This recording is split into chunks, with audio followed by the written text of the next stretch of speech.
Satuan Reserse Polres Aceh Barat Daya akan merilis keberhasilan atau pengungkapan tindak pidana atau kasus membawa lari anak di bawah umur.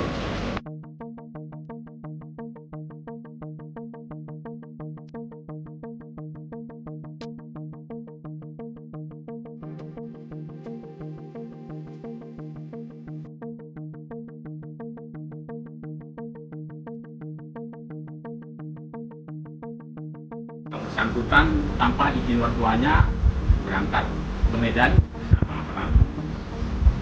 Di sana mereka menetap sekitar 2 minggu di Medan, kemudian yang bersangkutan tujuannya menetap di kediamannya, yaitu di desa Bulima dengan tindak pidana melari dari bawah umur, dimana kita ketahui dari keterangan saksi si pelaku membawa korban ke Medan.